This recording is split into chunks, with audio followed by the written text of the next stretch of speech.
A king could not see his own kingdom. In an age before telephones and satellites, ruling a vast medieval realm meant governing a world of shadows. Your authority ended where your sight did, and that horizon was frighteningly close. This is the story of the invisible machinery of power, the ingenious administrative tricks that allowed empires to function when their rulers were blind. By the end, you will understand the hidden systems that built the world long before modern technology.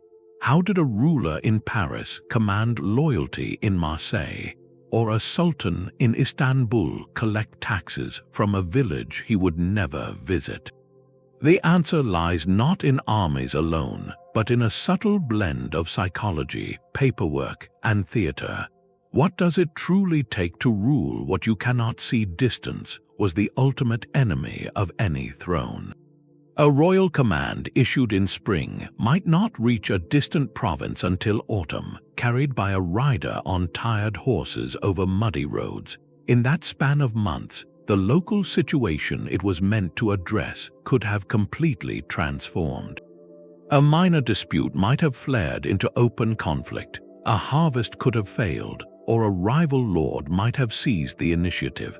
By the time the king's carefully worded decree arrived, it could be as useful as a map of last year's weather. This was the paralyzing reality of information lag. A governor on the frontier could be raising a rebel army for weeks, and the court at the heart of the empire passing poetry or planning a feast. The realm existed in a state of permanent delay, like a conversation held over a bad connection where every response comes several sentences too late. How could you possibly govern under such conditions? How could you make decisions about taxes, justice, or defense when your information was always outdated, always a fragment of a story that had already moved on? This was not merely an inconvenience, it was an existential threat. A kingdom that could not react faster than the speed of a galloping horse was a kingdom perpetually on the brink of coming apart at its seams. The administrative systems that emerged were not about efficiency in the modern sense. They were desperate, brilliant attempts to build stability into a system fundamentally designed to crumble. They had to create the illusion of presence of an all-seeing eye, when in truth the throne was sitting in the dark, waiting for news that was already history. Faced with this impossible delay, rulers turned to the only practical answer. They gave power away. To govern the unseen corners of their realm, kings and emperors appointed local strongmen, trusted nobles, or loyal generals as their eyes, ears, and fists on the ground. These were the counts, the dukes, the satraps, and the beys. A duke in Normandy could respond to a Viking raid in hours, not the months it would take a message to reach Paris and a royal army to march back. This system of delegation was the essential first layer of imperial control. It solved the problem of distance by planting a smaller version of the king's authority in every province. But it immediately created a far more dangerous problem. It solved the crisis of distance by creating a crisis of trust. You have just handed a man an army, the right to collect taxes, and the loyalty of the local population. You have, in effect, given him all the tools he needs to build his own kingdom. How do you stop him from doing exactly that? This was the fundamental paradox of pre-modern rule. To hold your empire together, you had to give pieces of it away to other men, and then spend the rest of your reign praying they would not use those pieces against you. The delegate you appointed today to keep the peace could be the rebel you were fighting tomorrow. Every governor was a potential rival, every loyal servant a future usurper in waiting. So the great administrative challenge became not just delegation, but controlled delegation. How do you grant a man enough real power to be effective, to crush rebellions and collect revenues without granting him so much that he no longer needs you? It was a delicate, deadly balancing act. The solution was never a single law or policy. It was an interconnected web of psychological and practical mechanisms designed to bind these powerful men to the throne, not with chains of iron, but with threads of obligation, fear, and calculated self-interest. The history of medieval administration is in large part the story of inventing better ropes for your most powerful servants, ropes they could not easily cut. The most effective rope was often a second rope held by someone else. To prevent any one delegate from becoming too powerful, rulers mastered the art of division.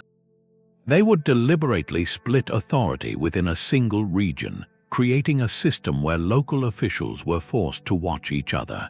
Imagine a province where the military commander, the man with all the soldiers, was not the same person who collected the taxes to pay those soldiers. And imagine a third official, a judge or inspector, who reported directly to the king and could investigate both of them. This was not an accident. It was a brilliant, calculated administrative trick. By ensuring no single individual held the complete bundle of powers, the throne created natural friction and built-in oversight. The military governor needed the tax collector to fund his troops, but he could not simply seize the money by force without risking a report to the king. The tax collector, in turn, relied on the military governor to keep the peace so he could do his job, but he could not order the soldiers around. Each official had a piece of the puzzle, but only the distant monarch held the picture on the box. They were compelled to cooperate just enough to keep the province running, but they were also incentivized to report on each other's failures or ambitions. A classic example comes from the Carolingian Empire of Charlemagne. He instituted officials called the missi dominici, the envoys of the Lord. These were pairs of trusted men, often one a high-ranking noble and the other a high-ranking church bishop, sent out on circuit through the empire. They traveled together, hearing grievances, reviewing local accounts, and checking on the counts who governed each area. The pairing itself was key. The noble understood military and secular affairs. The bishop understood law and moral conduct. They were a check on each other as much as they were a check on the local power. They embodied the king's justice and, crucially, his gaze, making the theoretical authority of the crown a tangible, visiting reality.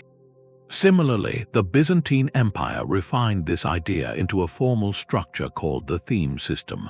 A theme was a military district commanded by a general, the strategos. His job was defense and army recruitment, but the civil administration, the courts, and most importantly the tax collection, were handled by a separate civil official, the judge of the theme.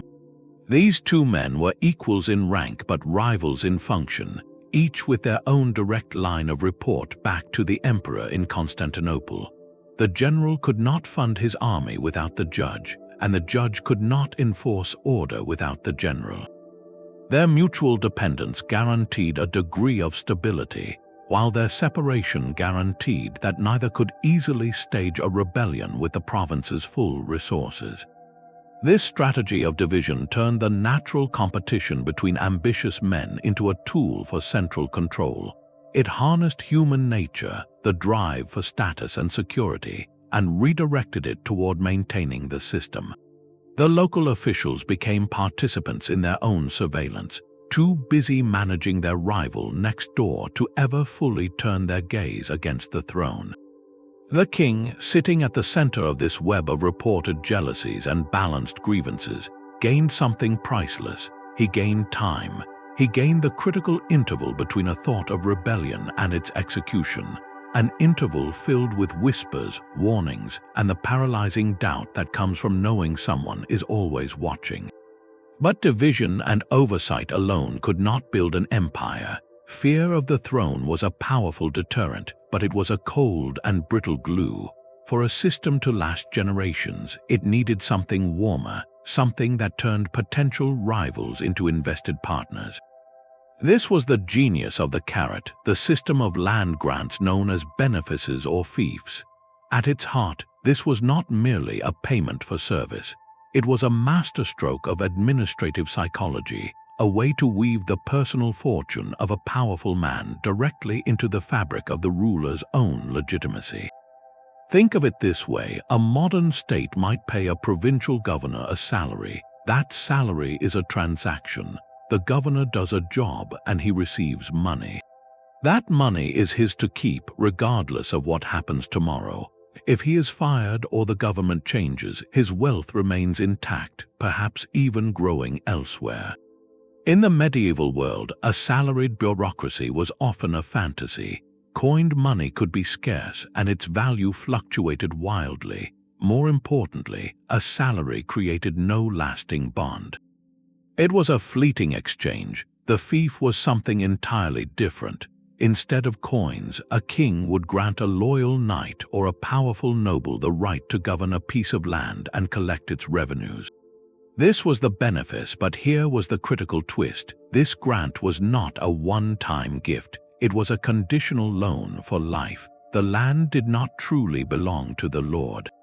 It belonged to the crown, and it was held in trust in return for specific, ongoing services. Those services were the reciprocal obligations of the feudal contract. In exchange for the land and the status it conferred, the lord, now a vassal, pledged military service, typically providing a certain number of knights for a set number of days each year. He pledged counsel, attending the king's court to advise on matters of state, and he pledged financial aid in specific, customary situations, like contributing to the ransom of the king if he were captured, or to the dowry for the king's daughter. This created a profound and binding relationship. The vassal's entire social standing, his wealth, his family's future, all flowed from this grant of land. His castle was built on soil he held from the king.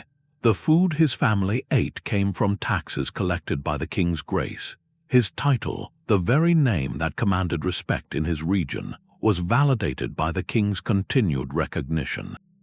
His prosperity was not separate from the crown. It was an extension of it. To rebel against the king was not just an act of political disloyalty.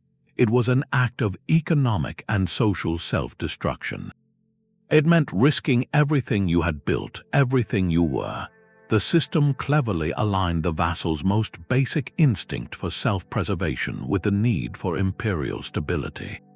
Why would you overthrow the source of your own wealth and title? It made loyalty the most rational choice. This network of personal contracts, lord to vassal, vassal to lesser vassal, formed a pyramid of interlocking interests that held the realm together.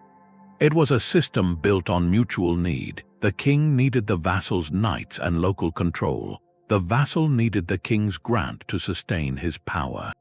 This reciprocity was its strength. A king who violated the contract by demanding too much or seizing lands unjustly risked shattering the trust of every other lord who held their lands under the same terms. So the contract constrained the ruler as well. It was administration through deeply personal, tangible bonds, transforming the abstract concept of the state into a web of handshake deals over land, service, and honor. It made the kingdom not a distant idea, but a collection of very real, very personal investments. And while this system could fray, leading to the very conflicts it was designed to prevent, for centuries it provided the essential framework that allowed kingdoms to grow beyond the horizon. It gave local power a permanent, vested interest in the survival of the center. But what happened when even this powerful bond of land and loyalty was not enough? What tools did a ruler have when a governor, sitting on his granted lands, simply stopped listening? Land and loyalty formed a powerful bond, but it was a bond that could still be broken by ambition. For the truly cautious ruler, a more personal guarantee was needed. Beyond the grant of territory, there existed another, more intimate form of security, one that turned the very family of a powerful vassal into a living pledge. This was the practice of taking high-status hostages, most often the children of regional lords, to be raised within the royal court itself. On the surface, this appears as a simple, brutal calculation. A lord is far less likely to rebel if his son and heir is living under the king's roof. effectively a guest of honor and a prisoner of state all at once. The threat was implicit and understood by all. Any act of treason would have immediate and devastating personal consequences. This practice served as the ultimate stick, a deterrent woven from the most powerful human instinct, the protection of one's own family. The Achaemenid Persian Empire, governing a vast tapestry of different peoples from the Indus Valley to the Aegean Sea, institutionalized this method. Satraps, the provincial governors, were often required to send their sons to the imperial court to be educated alongside the royal princes. This was not merely about holding a piece of property. It was about holding a piece of the future, but the true administrative genius of this system lay in its second, more subtle purpose. It was not just a prison. It was a finishing school. While a child was a guarantee of their father's good behavior, they were also undergoing a profound transformation. Removed from their local traditions and regional loyalties, these young nobles were immersed in the culture, language, and customs of the central power. They learned to dress like courtiers, speak like diplomats, and think like servants of the empire.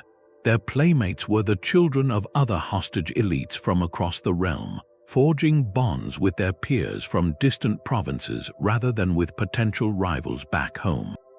By the time they returned to inherit their father's titles and lands, they were fundamentally changed. They were no longer purely a local chieftain's son.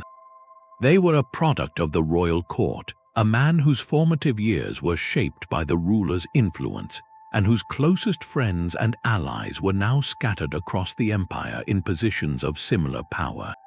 This was cultural assimilation as a tool of governance. The ruler was not just controlling the present generation, he was patiently, deliberately remolding the next one in his own image. Medieval European monarchs employed variations of this same strategy. Young nobles were frequently sent to serve as pages and squires in the household of a more powerful lord or the king himself. While framed as an honor and a necessary part of a knightly education, the underlying dynamic was unmistakable. It created a personal bond of loyalty between the young man and his patron, a bond that often superseded old family rivalries. It also gave the host lord intimate knowledge of the heir's character and temperament, valuable intelligence for the future. The practice transformed a potential threat into a familiar ally, someone who had broken bread at your table and learned your ways. The hostage system, in its cold calculus, acknowledged a profound truth. You could bind a man with grants of land, or you could bind him with the lives of his children. But the most enduring control came when you did both, and in the process you quietly convinced his heir that your court was his true home. This long game of influence, playing out over generations, shows how medieval administration thought in terms of decades, not just days. Yet for all these methods of control, from divided authority to feudal contracts to royal hostages, a fundamental question remained. How did the center actually know what was happening in those distant, delegated territories? How could a king in London possibly audit the books of a sheriff in York, or verify the reports of a count in Toulouse? The answer would lie in the birth of a tool we now take for granted, but was then a revolutionary innovation in the art of governance. All of these bonds of loyalty and control depended on a fragile thread, the word of a messenger. A king could grant land, hold a son hostage, and divide authority, but his understanding of his own realm was still a collection of stories, rumors, and self-serving reports. To truly govern the unseen, a ruler needed something more solid. He needed to replace whispers with written facts. The ultimate administrative trick was not a person or a promise, but a piece of paperwork. The rise of systematic record-keeping transformed distant territories from vague concepts into manageable columns of numbers and names. It allowed a ruler to manage what he could finally measure. Perhaps the most famous early example of this bureaucratic revolution is the Domesday Book. In 1086, 20 years after the Norman conquest, William I of England ordered a survey of his new kingdom so thorough it was said that not one ox, cow, or pig was left unrecorded. Commissioners were sent to every shire where they summoned local juries of English and Norman men. Under oath, these men had to answer a long list of precise questions. Who held the land now, and who held it in the time of King Edward? How many villagers lived there? How many freemen? How many slaves? How much woodland, meadow, and pasture? How many mills and fish ponds? What was the value of the estate then, and what is it worth now? The answers were compiled, checked against existing records, and written into 2 massive volumes. The purpose was starkly practical. This was not a history book. It was a tax assessment and a legal register, a complete inventory of who owned what and what it could produce. With the Domesday Book, William could look at a page and know the precise resources of a village he would never visit. He could see which Norman lord was underreporting his wealth, or which region had recovered from the conquest and could bear a higher tax burden. It turned the entire kingdom into a ledger, making the abstract idea of royal authority into a concrete, calculable demand for revenue and service. Across the world, other empires were reaching the same conclusion through different means. The Mongol Empire, under rulers like Ojdai Khan and later Kublai Khan, conducted vast censuses across their territories. Their aim was similar: to count people, livestock, and resources to streamline taxation and military conscription. A census taker arriving in a town was not just counting heads.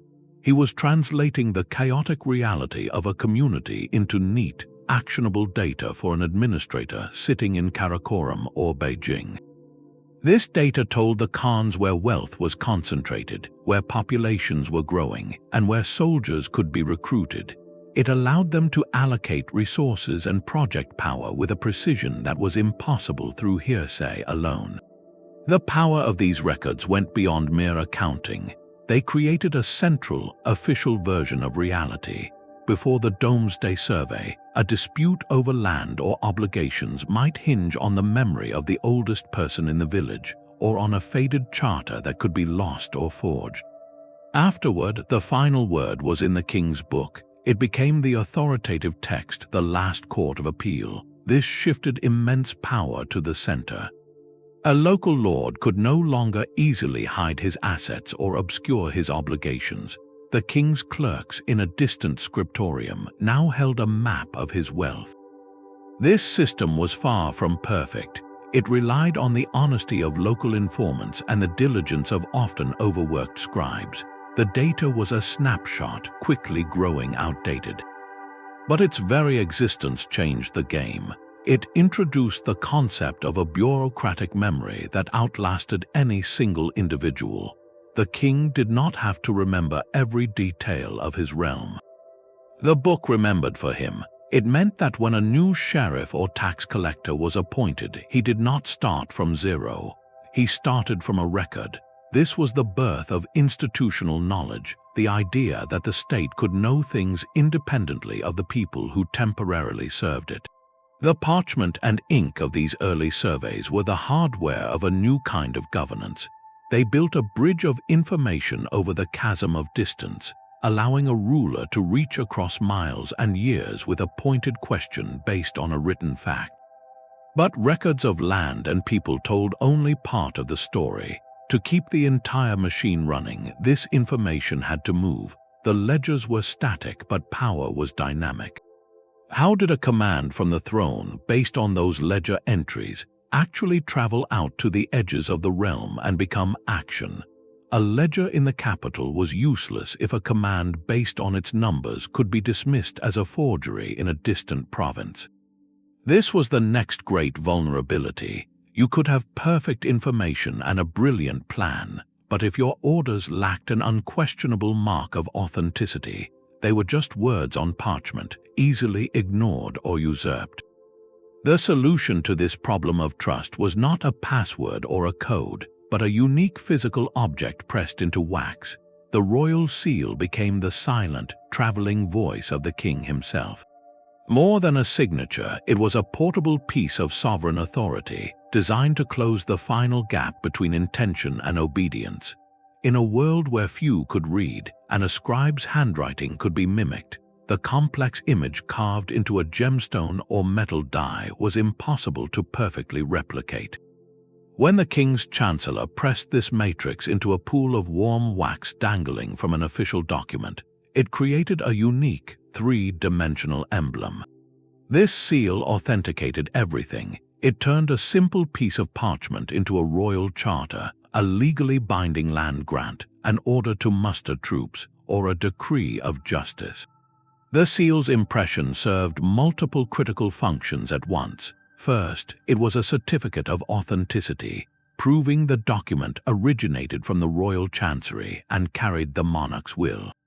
Second, it acted as a security device. The wax was often deliberately broken when the document was opened, so a pristine, unbroken seal upon delivery proved the message had not been tampered with. Third, and most profoundly, it was a powerful symbol. The imagery on the seal was not random. It depicted the ruler enthroned in majesty, often with symbols of power like a sword or an orb. To see the seal was to be reminded of the person and the office it represented. It made the distant, abstract king tangibly present in the room. Forging the royal seal was therefore considered not just fraud, but a direct assault on the ruler's person, an act of high treason punishable by death. It was the equivalent of stealing the king's voice. The importance placed on these objects is shown in moments of crisis. When a king died, his great seal was ceremonially broken or defaced to symbolize the end of his authority. The creation of a new seal for his successor was one of the first official acts of a reign, a necessary step to governing. These seals were so central that they were often mentioned in chronicles alongside crowns and scepters as the essential regalia of power. The Byzantine Empire took this system to an elaborate extreme, using a hierarchy of different seals made from different materials. A golden seal, the chrysobull, was reserved for the most important international treaties and supreme decrees.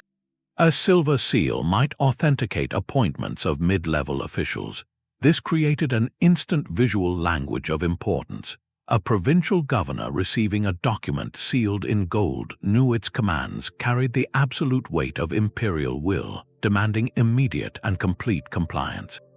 The system relied on a widespread, shared understanding of its meaning. Everyone, from the highest duke to the lowliest bailiff, had to recognize the seal's authority and fear the consequences of ignoring it. This required constant reinforcement. Seals were displayed on documents read aloud in public gatherings. Their imagery was copied onto coins and flags. Through repetition, the sight of that particular eagle, lion, or portrait in wax became synonymous with power itself. It was a brilliant piece of administrative psychology. It translated the immense, intimidating concept of royal authority into a small, reproducible, and transportable token.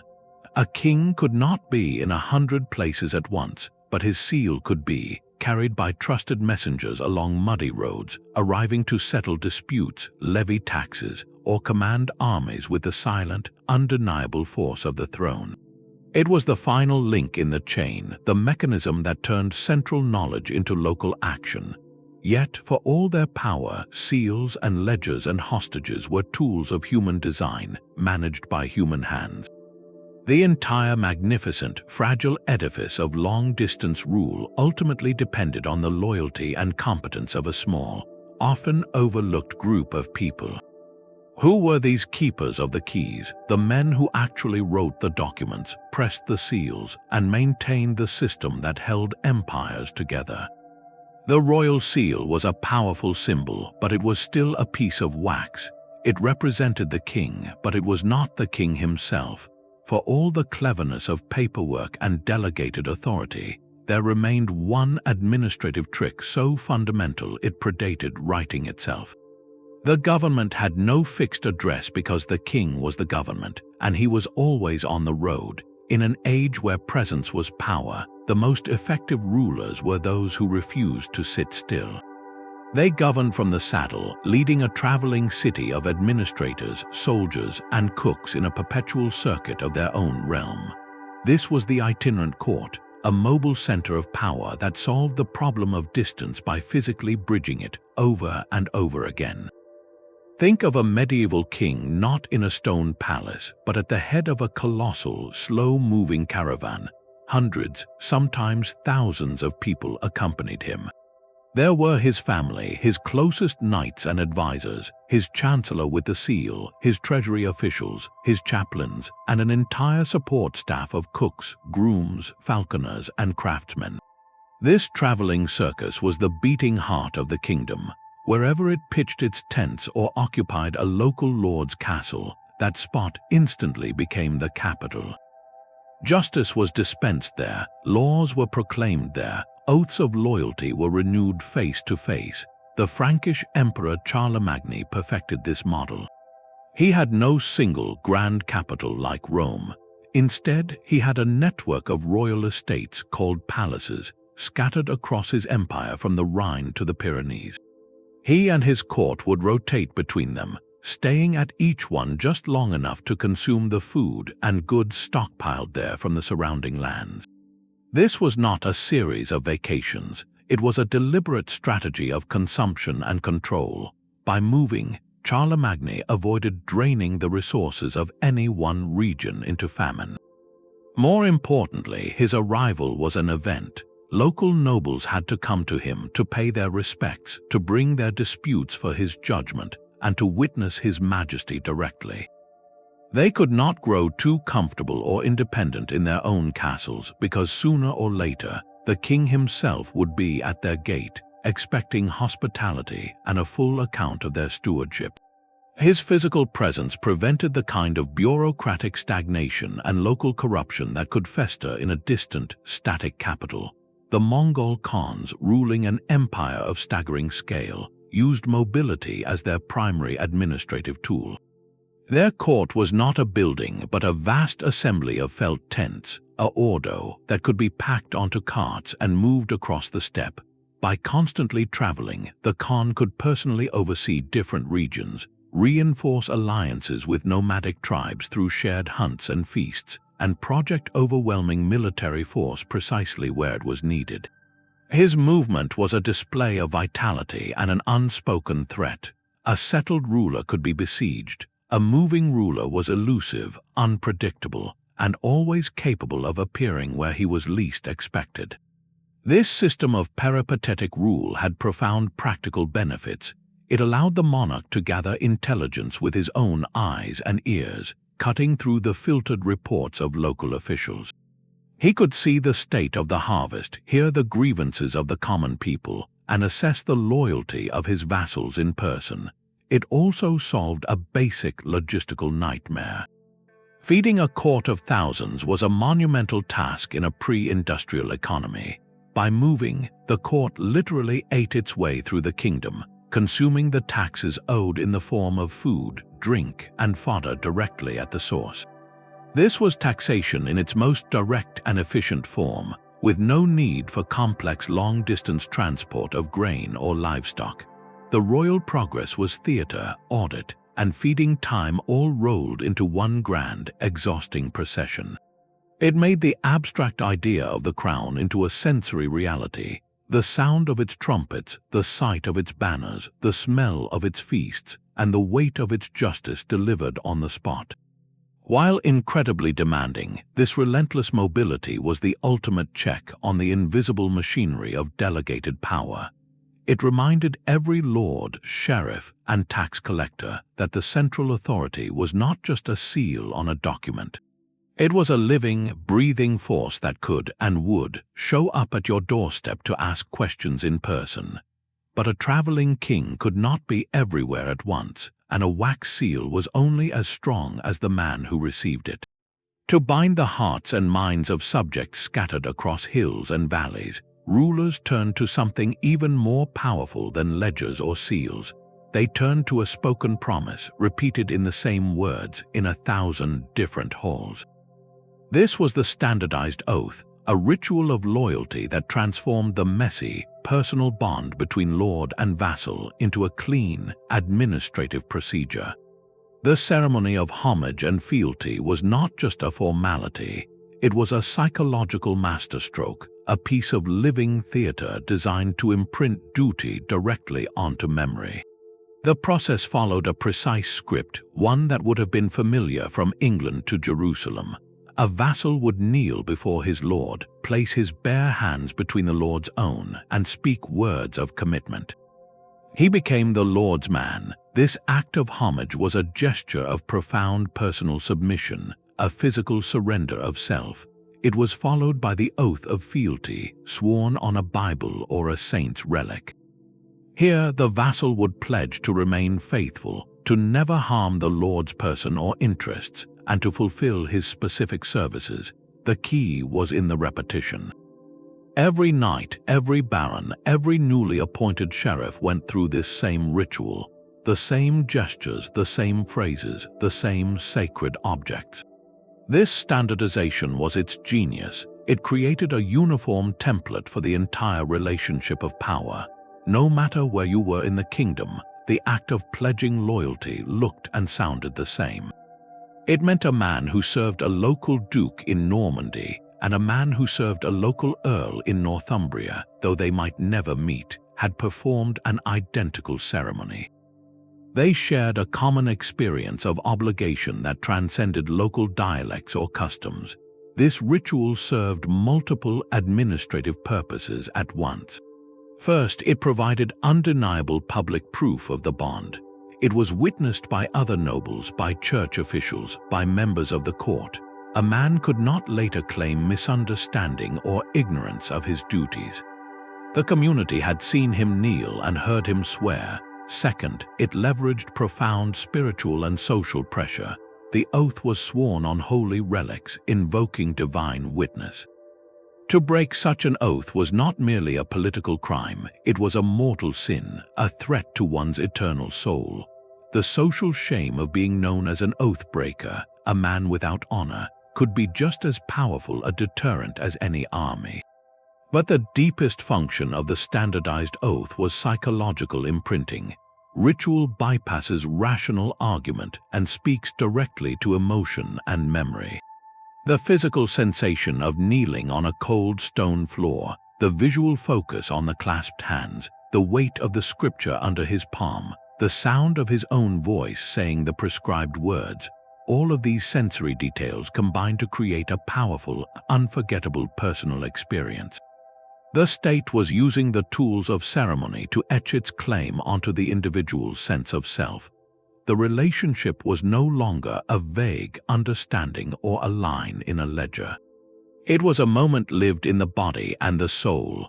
This practice found one of its most systematic applications in the Norman kingdom of Sicily. After conquering diverse territories of Greeks, Lombards, and Arabs, the Norman rulers required all their landholding lords, old and new, to perform homage and swear fealty directly to the crown. This cleverly cut across older, local chains of loyalty. A count might have his own vassals, but he himself had knelt directly to the king.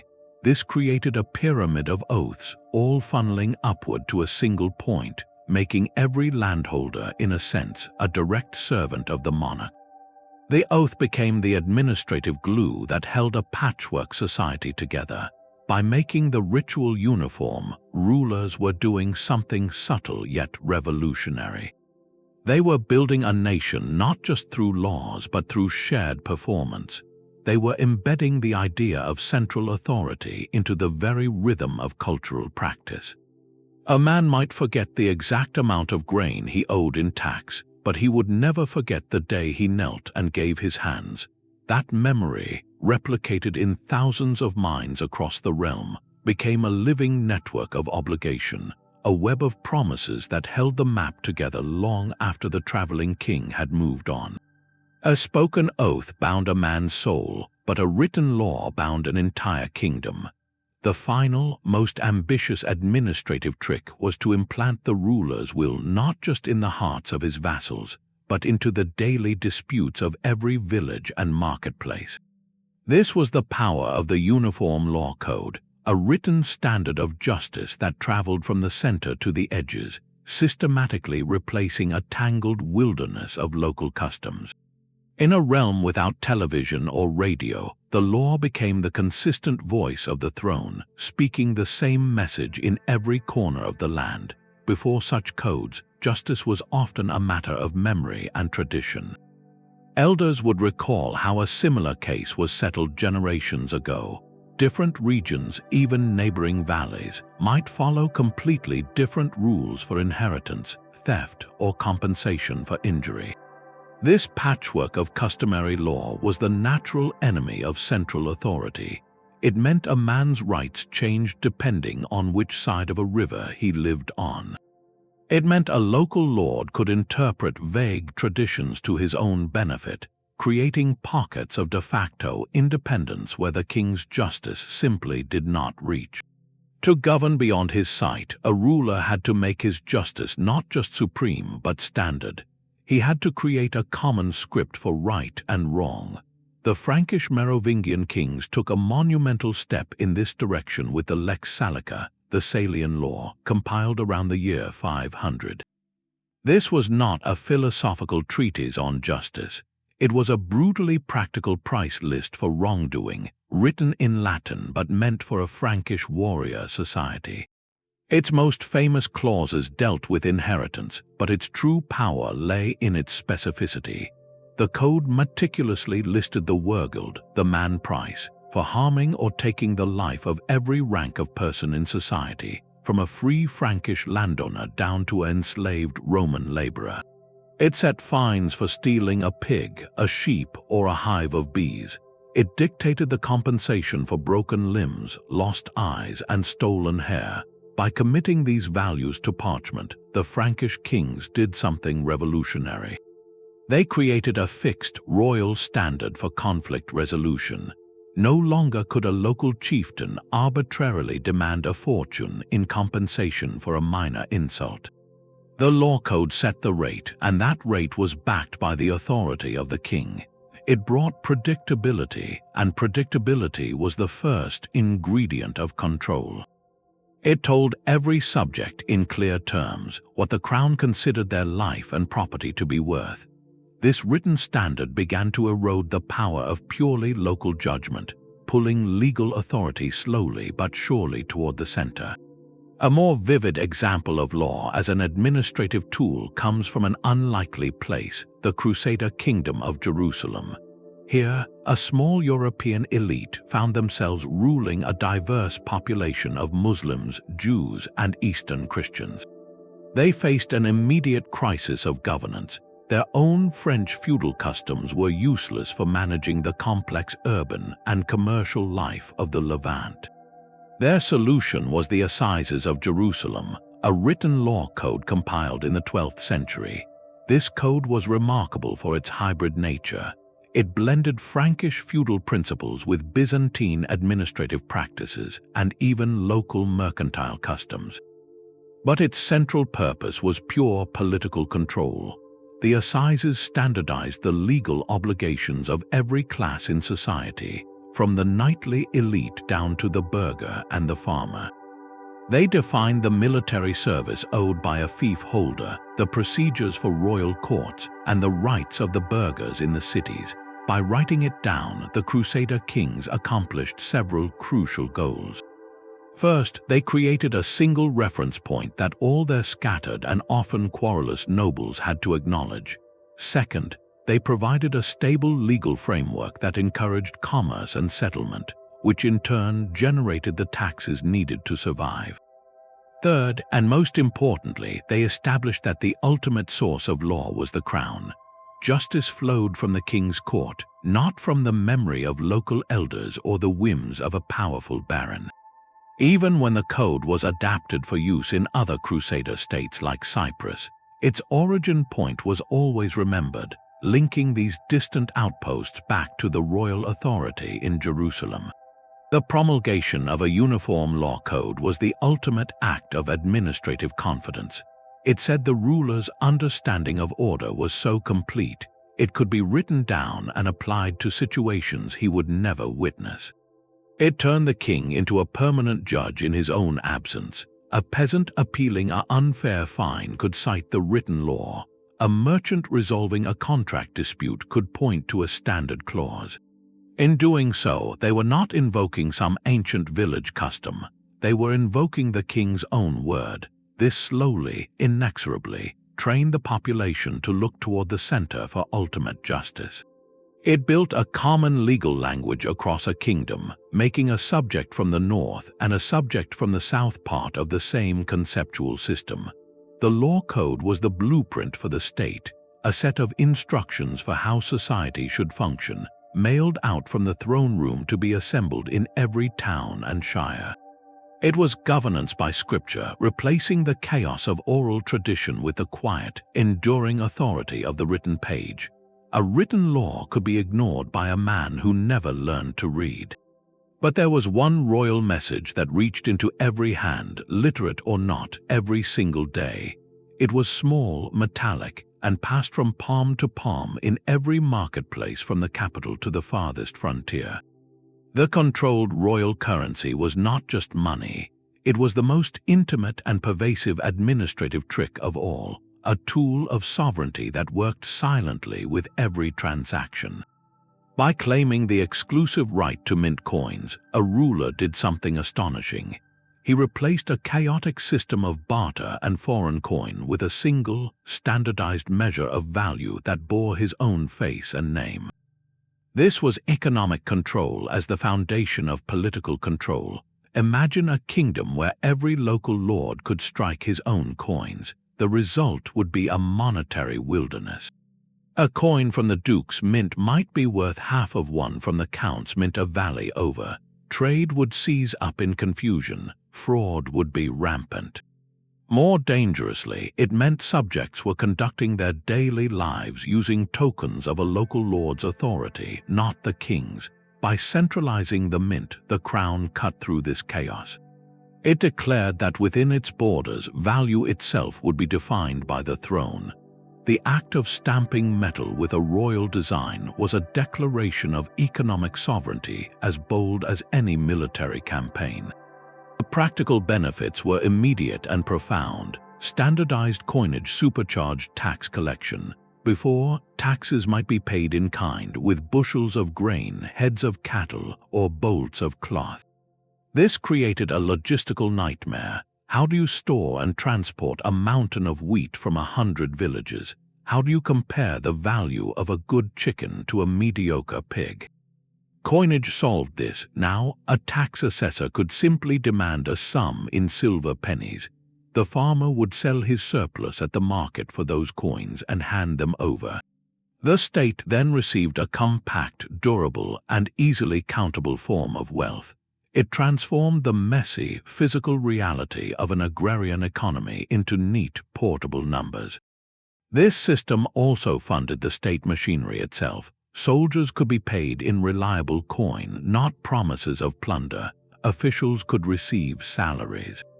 The royal treasury could plan and budget with a clarity that was previously impossible. But the genius of the coin went far beyond account books. Every coin was a miniature ambassador, a piece of mobile propaganda. On one side, you would typically find the ruler's portrait in profile, often crowned and looking sternly toward the future. Around the edge ran a Latin inscription, something like Henricus Rex, Henry the King.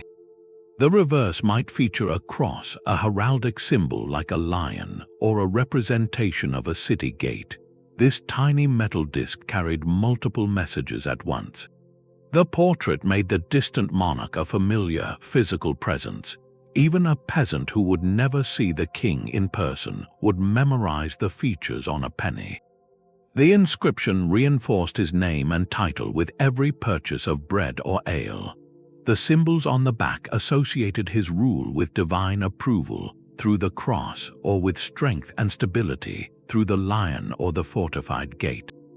The Byzantine Empire understood this power perfectly. Its gold solidus, often called the bezant, became the dollar of the medieval world, trusted from Scandinavia to the Silk Road for its consistent purity and weight. For centuries, the image on the solidus was not just the emperor, but often Christ himself, blending religious and imperial authority into a single, unquestionable token of value. To accept the coin was, in a subtle way, to accept the legitimacy of the system that issued it. Furthermore, controlling the mint gave the crown a hidden lever of economic policy, albeit a crude one. In times of crisis, a ruler might be tempted to debase the currency. This meant reducing the amount of precious metal in each coin while keeping its face value the same. It was a form of stealth taxation, effectively stealing a little bit of wealth from every holder of the coin to fund the king's wars or debts. While this could lead to inflation and loss of trust, the very ability to do it demonstrated the state's ultimate power over the economic life of the realm. The coin, therefore, was a perfect fusion of the practical and the symbolic. It facilitated commerce and tax collection, the gritty mechanics of governance. Simultaneously, it broadcast the ruler's image and authority into the humblest homes and most remote taverns, performing a daily, silent ceremony of loyalty with every clink in a money pouch. It was administration made physical, a piece of the kingdom you could hold in your hand. Yet, for all the power of coins, laws, and oaths, these systems were ultimately designed to manage human ambition and information across distance. They formed an interlocking web, each strand supporting the others. But what happened when that web was tested not by a rebellious duke, but by a force no administrator could control, a crisis that moved faster than any royal messenger and respected no borders or feudal contracts? A coin could buy loyalty, but a wedding could forge a dynasty. Beyond the ledgers and the law codes, the most personal of all administrative tools was the strategic marriage, a union that could bind kingdoms together with ties of blood rather than bonds of parchment. When a ruler looked at a map and saw a distant, powerful region that would cost a fortune in blood and treasure to conquer and occupy, he often saw a simpler solution. He saw a potential son-in-law or daughter-in-law. Dynastic marriage was diplomacy, administration, and long-term investment rolled into a single ceremony. It was a way to govern the ungovernable by making the foreign family your own. The logic was elegantly simple. Instead of sending an army to subdue a rival duchy or a neighboring kingdom, you sent a proposal. By marrying your daughter to their heir, you transformed a potential enemy into an ally, and more importantly, you planted your own bloodline directly into their line of succession. Your grandson would one day rule both your lands and theirs. This was not a quick fix. It was a generational strategy, a patient game of chess played with crowns and cradles. The goal was a personal union where two separate territories came to be ruled by the same monarch because that monarch had inherited both titles through a web of marital alliances. This created an administrative shortcut of immense power. You could incorporate a new region into your sphere of influence without fighting a single battle, without installing a foreign governor who would be resented, and without appending local laws and customs. The territory remained ostensibly independent, but its future was now irrevocably tied to yours. Consider the sprawling Habsburg Empire, which famously acquired much of its territory not through war but through wedding vows. The motto, "Let others wage war, you happy Austria marry," was their operational manual. When Maximilian I married Mary of Burgundy in 1477, he did not conquer her rich lands in the Low Countries. He inherited them through her. This union brought the wealth of Flanders and the strategic ports of the Netherlands under Habsburg control overnight.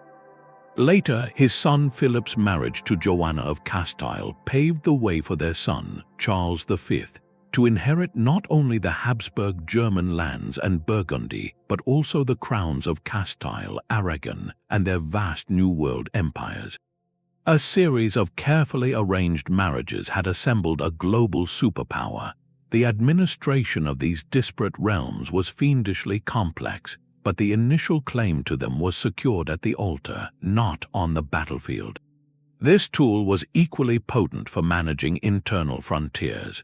After William the Conqueror took England, he faced the persistent problem of the wild, semi-independent North.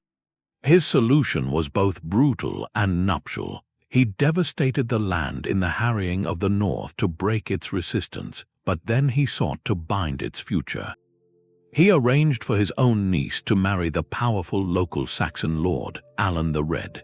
This marriage granted Alan vast estates, but it also tied this northern magnate directly to the royal family.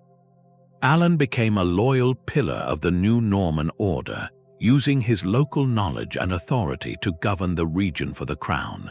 The marriage transformed a potential rebel into a royal stakeholder, using kinship to cement control where military occupation alone would have remained fragile and resented. The strategic marriage worked because it appealed to the deepest medieval understanding of power, that it was familial and personal. A treaty could be broken. A vassal could rebel, but a shared grandchild created a permanent biological link. It built a network of cousins across the map, turning international or inter-regional politics into complicated family business. Of course, these unions were often cold calculations, and the human cost for the princes and princesses used as pawns could be high. They were sent to foreign courts, expected to navigate alien languages and customs, and to produce heirs for a political project. Yet, from an administrative perspective, it was a brilliantly efficient system. It outsourced the problem of governing a difficult territory to a family member, creating a natural affinity and a line of communication that no appointed official could ever match. The local population might accept a ruler who was half one of their own far more easily than a total outsider. The marriage acted as a seal of legitimacy, softening the edge of conquest with the veil of kinship. It was the ultimate long-term investment, a gamble that the bonds of family would prove stronger than the ambitions of strangers, weaving separate realms into a single, inherited tapestry over the slow turning of generations. A wedding vow could forge an alliance, but a sacred oath could command the soul. For rulers seeking to govern realms they could never fully see, the most powerful force multiplier was not found in a treasury or an armory, but in a sanctuary. By allying their throne with the profound, universal authority of organized religion, kings and emperors gained an administrative partner that could reach into every parish and every conscience, reinforcing their power with the weight of divine will. This was not merely about personal piety. It was a brilliant, practical co-option of the only institution whose network and ideology spanned the entire known world. The coronation ceremony itself was the foundational act of this alliance. It was a piece of political theater of the highest order, transforming a secular succession into a sacred sacrament. In a typical medieval European coronation, the ritual followed a precise, awe-inspiring sequence. The future monarch would process into the cathedral, often barefoot as a sign of humility. Then, in the heart of the ceremony, the highest church official, an archbishop or the pope himself, would anoint the ruler's head and hands with holy oil. This act was loaded with meaning. It echoed the biblical anointing of King David, signaling that the ruler was now chosen by God, set apart from ordinary humanity. Following the anointing, the crown would be physically placed upon the ruler's head by the cleric's hands. This visual was crucial. It showed the world that the church was the conduit through which divine sanction flowed to the temporal power. The crown came from the altar, not just from a predecessor's head. The new ruler then received the scepter and orb, symbols of justice and dominion over the Christian world. Finally, they would hear a solemn mass, taking communion as the first act of their sanctified reign. The message to every duke, count, and knight witnessing this was unmistakable. To oppose this anointed king was not just treason. It was blasphemy, a direct rebellion against the order God himself had ordained. This spiritual sanction solved a major administrative problem. It provided a common, transcendent reason for obedience that worked on a landless peasant in a remote village just as powerfully as on a wealthy baron in his castle. Both had been taught from birth to fear God and respect his church. When that church declared the king to be God's lieutenant on earth, disobedience carried an eternal cost. The ruler's role as defender of the faith further cemented this bond.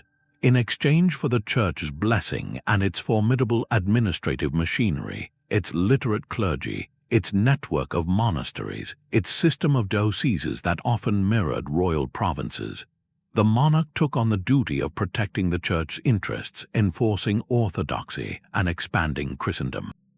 This created a powerful feedback loop. A king fighting a war could frame it not as a land grab, but as a holy crusade against infidels or heretics.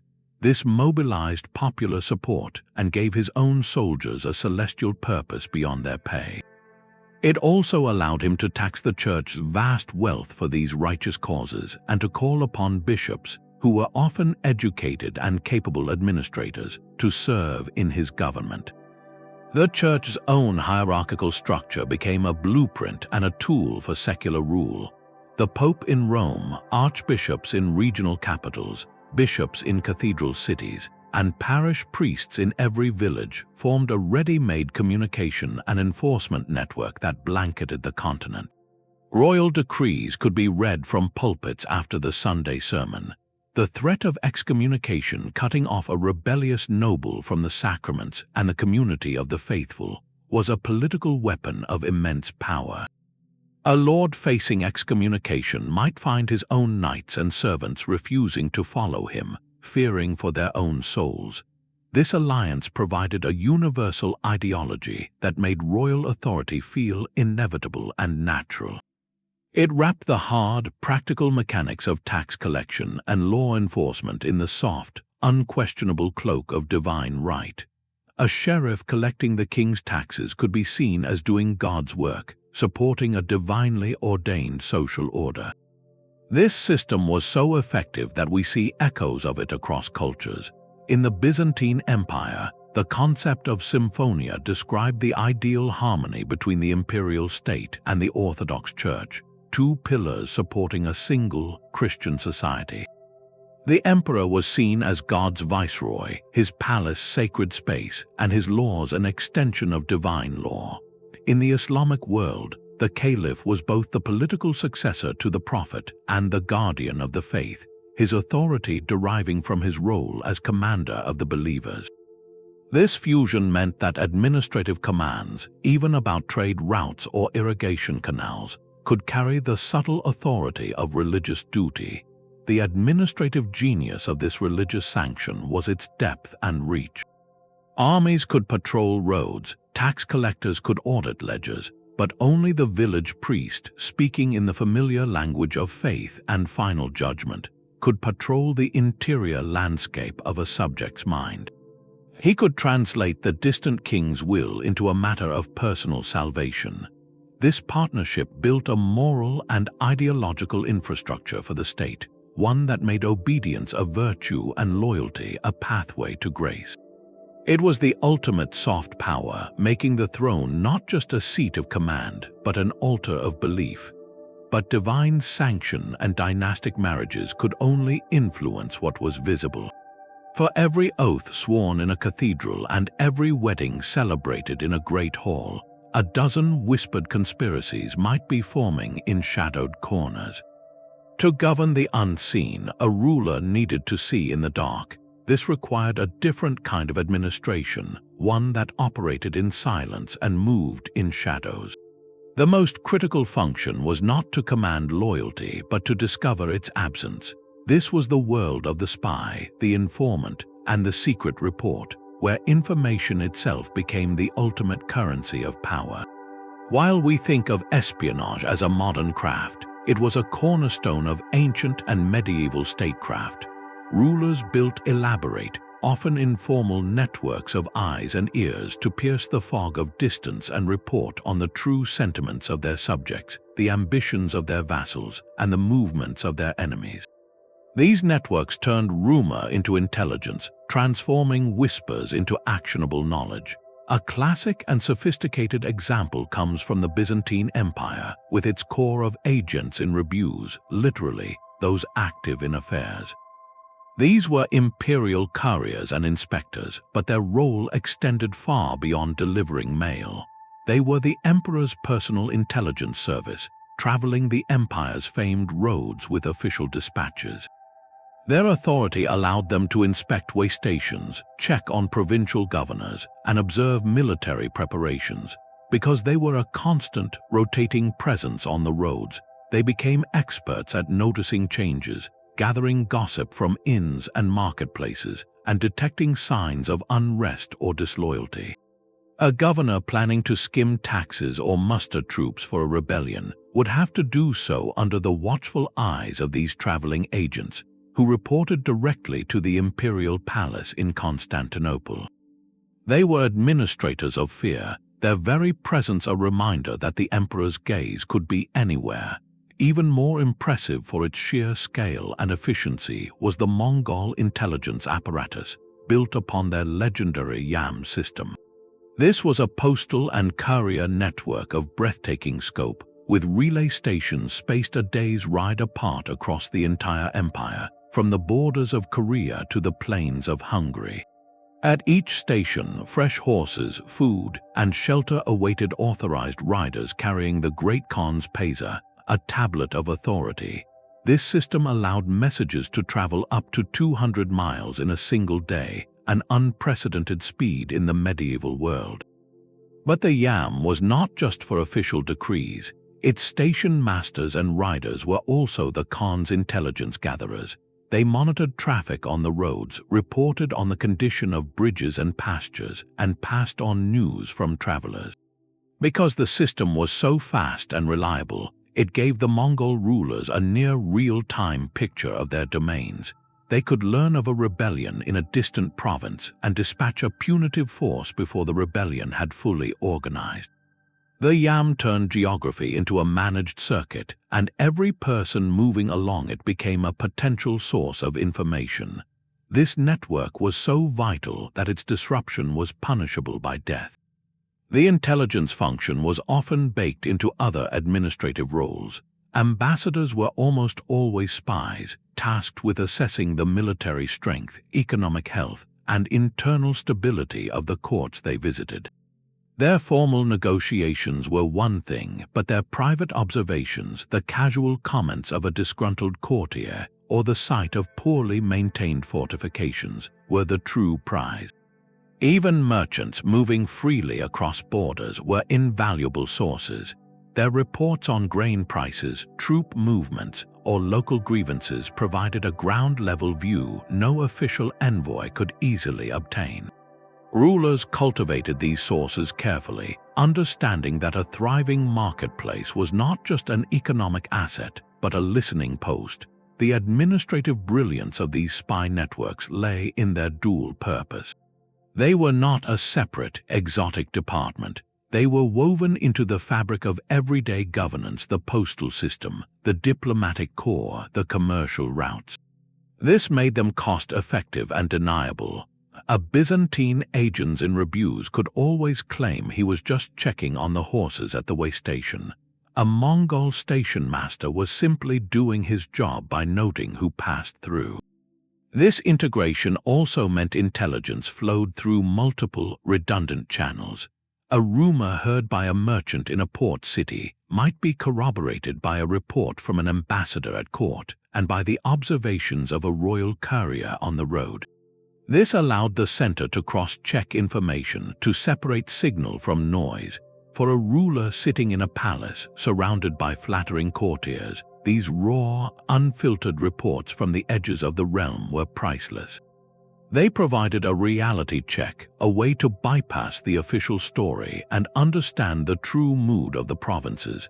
They turned the vast, silent spaces of the kingdom into a landscape of known quantities. A count's protestations of poverty could be countered with a spy's report on his new castle construction.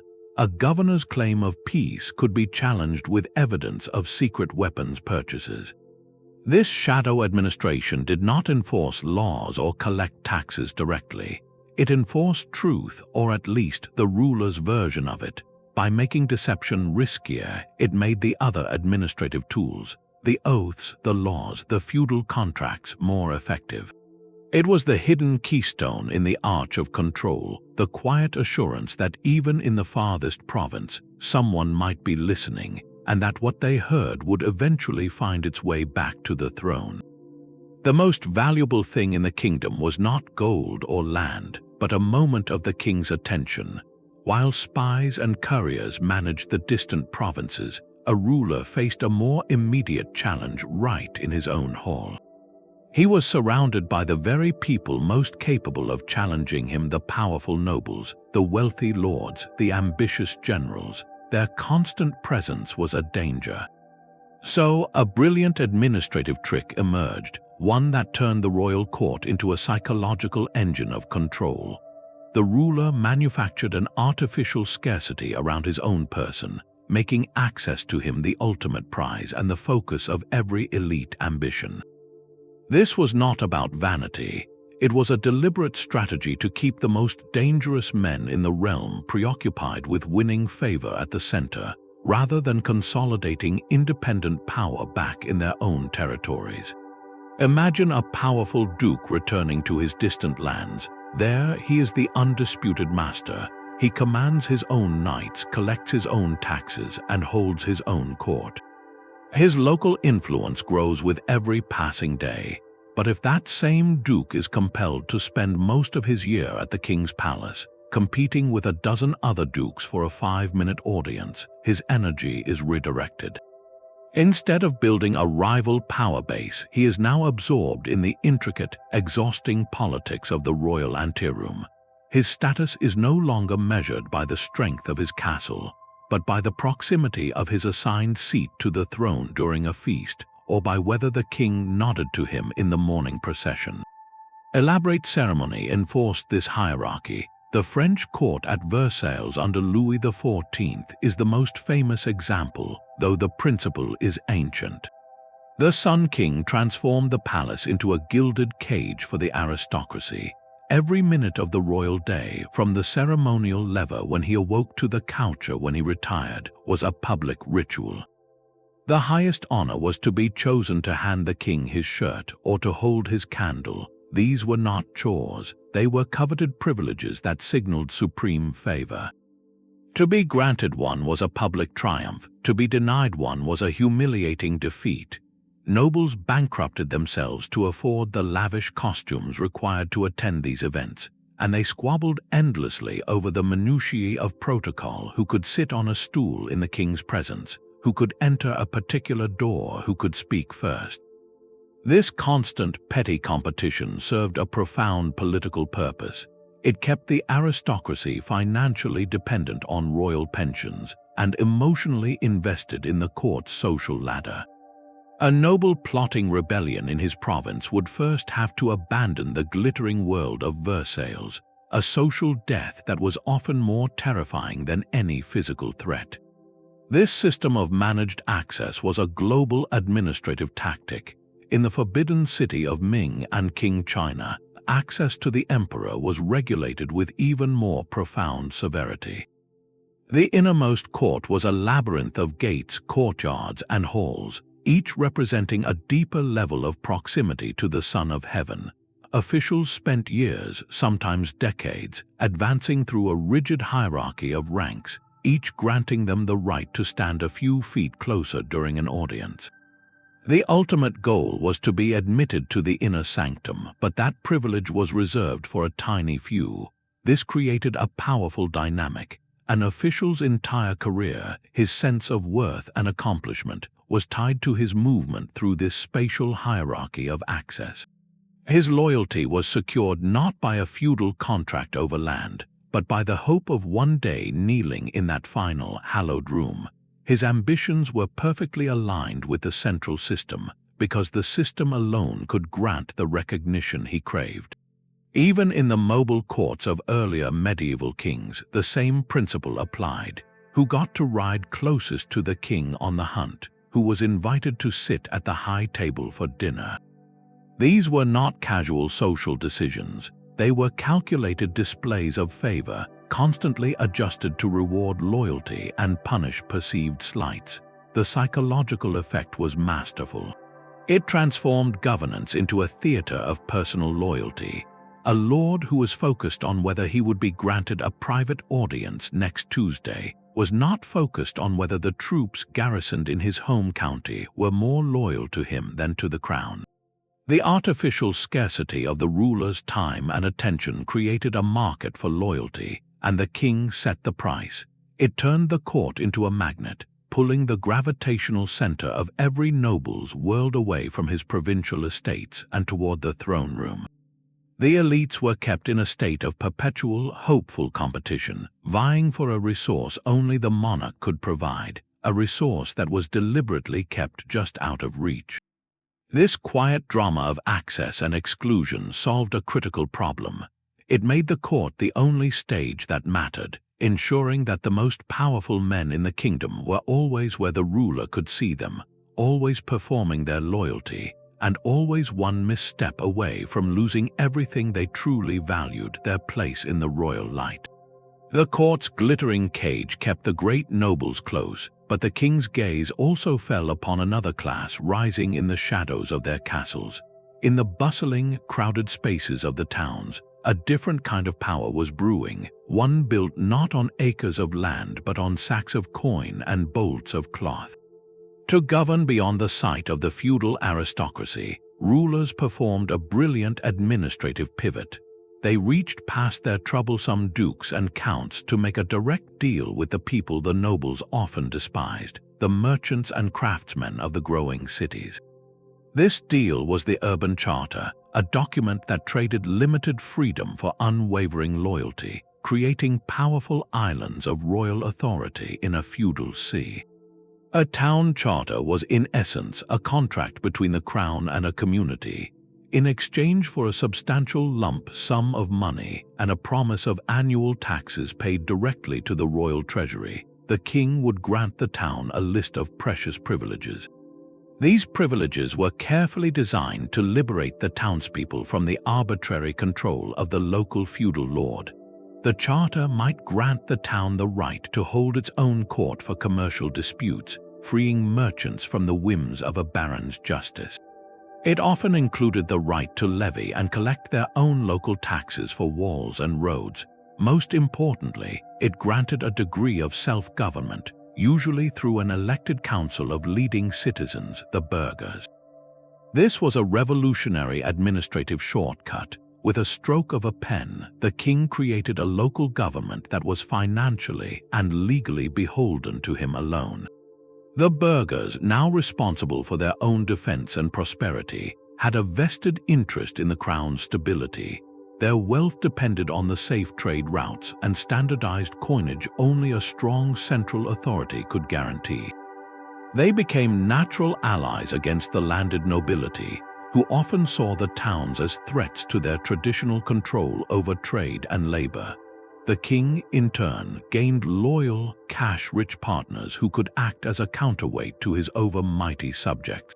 A classic example is the development of the commune in medieval France and Flanders. Towns like Lyon or Ghent fought, sometimes violently, to extract charters from their local counts. Once granted, these charters transformed them. They built walls not just against external enemies, but against their own former lords. They raised militias loyal to the town council. They became economic powerhouses, their wealth flowing not into a count's coffers but into projects that strengthened the town and, through royal taxes, the crown. For a king in Paris, a fortified, financially independent town in a distant duchy was a dagger pointed at the heart of that duke's autonomy. If the duke ever thought of rebellion, he would now have to contend not only with the king's army from afar, but with a well-funded, walled city in his own backyard, a city whose charter and very existence depended on the king's continued favor. This strategy of empowering the towns reached a sophisticated level in England with the system of royal boroughs. Towns that held a charter directly from the crown, like London or Bristol, were administered separately from the surrounding countryside. They sent their own representatives to the royal council, later parliament, giving the urban merchant class a direct voice at the national level. This was administration through incorporation. The crown was weaving the economic muscle of the towns directly into the fabric of the state, bypassing the feudal hierarchy entirely. The burgher, with his ledger and his guild, became as crucial to royal power as the knight with his sword. The urban charter thus solved multiple problems at once. It generated a reliable stream of cash revenue more efficient than taxing feudal estates. It created localized centers of order and economic production that fueled the wider kingdom. And it cultivated a powerful political constituency whose loyalty was modern and financial, rooted in the privileges the crown alone could grant and protect. In the long struggle to govern the unseen, the king learned a vital lesson. Sometimes the best way to control a vast and fractious realm was not to tighten your grip, but to selectively loosen it, to create pockets of freedom that were forever tied to your throne. A town charter could bind a community to the throne, but what about the individual officials sent to govern it? Every governor you appointed, no matter how loyal at first, faced a dangerous temptation. Given enough time in one place, he could replace his loyalty to you with something far more powerful, a network of local friendships, marriages, and debts. He could become, in essence, a local king in waiting. To solve this, the most cautious empires invented a simple but ruthless administrative rule: no man should ever grow roots. They implemented the rotating assignment, a policy of deliberately uprooting officials before their local connections could threaten the center. This was power kept permanently on the move, ensuring that the only deep loyalty a governor ever formed was to the system that employed him. The Ottoman Empire refined this concept into a sophisticated art form. Their military and administrative elite, the Sepahis, were granted land revenues known as timurs in exchange for cavalry service. But here was the critical control. A timur was not a hereditary family estate to be passed from father to son. It was a conditional grant, revocable at the sultan's pleasure, and most importantly, it was typically not located in the Sepahis' home region. A commander from Anatolia might be granted a timur in the Balkans. Furthermore, these grants were frequently rotated. A successful Sepahi might be rewarded with a more lucrative timur in a different province, while an underperforming one could be moved to a poorer district or lose his grant entirely. This constant geographical chess game served a brilliant dual purpose. It motivated the Sepahi to excel in service, as better performance meant a better post. More crucially, it severed the possibility of a deep territorial power base. A Sepahi stationed in a Balkan village for a few years was an outsider, a representative of the distant sultan. He could collect taxes and raise troops, but he lacked the generational ties, the web of cousins and in-laws, that would allow him to rally the population in a personal rebellion. His authority was entirely borrowed from Istanbul, and everyone knew it. The moment he stepped out of line, that authority could be withdrawn, and a new man would arrive to take his place. This system made the provincial elite perpetually dependent on the center for their status and wealth, transforming them from potential feudal lords into a mobile, manageable bureaucracy. The same logic of rotation was applied with even more rigor to the empire's highest civilian governors, the pashas. A pasha might govern the province of Egypt for 3 years, only to be suddenly reassigned to Bosnia or Anatolia. This prevented him from embedding his own clients into every level of the local administration, or from building a personal army loyal to him rather than to the sultan. Corruption, while never fully eliminated, became more difficult and risky. A governor planning to siphon off vast wealth knew he had a limited window to do so, and that his successor would be auditing the books. More importantly, rebellion became a logistical nightmare. To rebel, you need loyal troops, a supportive local population, and a secure territory. The rotating assignment systematically denied a governor all three. His troops were often other rotated sipahis with no local ties. The population saw him as a temporary manager, and his territory was never truly his home. This principle of controlled transience was not unique to the Ottomans. We see a fascinating parallel in the global assignments of the Jesuit order during the early modern period. Jesuit priests, known for their education and discipline, were often used by the Portuguese and Spanish crowns as administrators in their overseas empires from Brazil to Goa. The Jesuit superior general in Rome made a point of frequently transferring priests between missions, continents, and roles. A priest might spend a decade in Japan, then be recalled to teach in a college in Rome before being sent to administer a mission in Paraguay. This constant movement served a spiritual purpose, preventing attachment to place over devotion to the order, but it also served a starkly practical administrative one. It ensured that no single Jesuit became a little pope in his remote mission, building a personal fiefdom. His loyalty remained firmly to the order and, by extension, to the Catholic monarchies that supported it. His knowledge and experience were harvested for the central institution, not hoarded for local power. The rotating assignment was, in the end, a profound statement of distrust, but a necessary one. It acknowledged that time itself was the enemy of centralized control. Left in one place long enough, any representative of the crown would inevitably start to see the world through local eyes, his interests slowly aligning with those of the people he was sent to oversee, rather than the distant ruler he was meant to serve. By cutting that process short, by making provincial administration a temporary tour of duty, empires turned their governors into permanent guests. A guest is always on their best behavior. A guest never forgets that they can be asked to leave at any time. This relentless reshuffling of the administrative deck created a stable state through perpetual, calculated instability, ensuring that the only enduring presence in any province was the invisible, unchanging hand of the throne. The rotating assignment kept the governors in motion, but the empire itself needed an anchor. As realms grew more complex, a new administrative necessity emerged, one that stood in stark contrast to the Itinerant Court. This was the fixed capital city, a permanent stage carved in stone, designed to broadcast power not through movement, but through magnificent, immovable presence. While earlier kings governed from the saddle, later empires realized that to command loyalty across vast distances, you needed a heart for the body politic, a symbolic center so grand that its very existence seemed eternal. Think of a ruler no longer arriving at a subject's gate, but summoning the subject to his own. A grand capital like Constantinople, Baghdad, or Chang'an was the ultimate expression of this shift.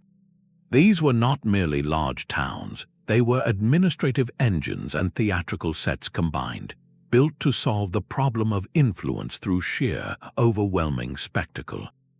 Their walls were not just for defense, they were a statement of permanence. Their towering palaces and soaring cathedrals or mosques were not just buildings, they were physical manifestations of an unshakable order. To approach the gates of Constantinople, to walk down the broad, colonnaded Mies Street toward the imperial palace complex, was to undergo a psychological journey. Every step reinforced the visitor's smallness and the empire's overwhelming scale.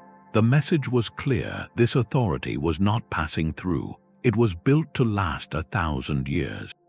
Administratively, the fixed capital centralized the machinery of state in a way a traveling court never could. It became the repository for all the tools we have discussed. The great archives of tax records and land surveys were housed here, in fire-proof libraries. The mint, producing the empire's coinage, operated within the palace precincts under the ruler's direct gaze. The highest courts of appeal convened in its halls, making the capital the final destination for justice, drawing petitioners from across the realm. This concentration created efficiency. Bureaucrats could be trained in standardized procedures. Messengers from all provinces knew exactly where to find the center of power, no matter the season. The capital became the brain of the empire, processing information from the nervous system of roads and couriers, but its true genius was as a social and political magnet. The capital did not just house administration, it manufactured culture and prestige. It was the center of artistic patronage, where the finest painters, poets, and scholars gathered, funded by the crown. To be a cultured noble, you needed to spend time there to absorb the latest styles and ideas. It was the center of commerce where the rarest silks, spices, and luxuries from the ends of the earth could be found. More importantly, it was the center of patronage. All the most lucrative offices, the most honorable titles, the most advantageous marriages were brokered in its audience chambers and its banquet halls. This created a powerful gravitational pull on the elite. A duke might be powerful on his own lands, but to secure his family's future, to gain true status, he needed to be seen at court. He needed a mansion in the capital where he could network, lobby, and display his loyalty. This voluntary concentration of the ruling class solved a major security problem. Instead of the king wearing himself out traveling to monitor his nobles, the capital enticed the nobles to come and be monitored. Once they were there, living in the city's expensive quarters, competing for the ruler's favor, they were effectively under observation. Their comings and goings were noted, their alliances and rivalries played out in the open, or at least in the whispers of the palace corridors. A plot hatched in a distant castle was dangerous. A plot hatched in the capital, surrounded by the ruler's guards, spies, and 1,000 jealous rivals, was far more likely to be discovered. The capital became a gilded catchment basin, drawing the most ambitious and potentially troublesome elements of society into a space where they could be both flattered and controlled. Constantinople, the city of the Roman emperors, mastered this for nearly a millennium. Its hippodrome was not just a racetrack, it was the empire's living room, where the populace and the elite alike could see the emperor presiding over games, a constant ritual of shared spectacle. Baghdad under the Abbasid caliphs, with its circular design and the domed palace of the caliph at its precise center, was a geometric diagram of cosmic and earthly power radiating outward. Chang'an, the capital of the Tang dynasty, was laid out on a perfect grid, its administrative city separate from the bustling markets, a physical expression of orderly, hierarchical rule. In each case, the city's design, its monumental architecture, and its cultural dominance all served the same administrative purpose. They made the abstract idea of the empire tangible. They turned loyalty into a journey to a place, and submission into participation in a civilization. The capital stood as the undeniable proof that the center could hold, a permanent star for every distant subject to navigate by. Yet, even the most magnificent stone city and the most elaborate court ceremony relied on a foundation of mundane, daily effort. The grand vision of the empire had to be translated into action by thousands of anonymous hands. Who were the people that actually made this invisible machinery turn? The clerks, the accountants, the keepers of the seals. A city of stone could command loyalty, but a language of ink could build an empire. Among the most subtle and enduring administrative tricks was the deliberate choice of words, the imposition of a single, official language for all the business of state.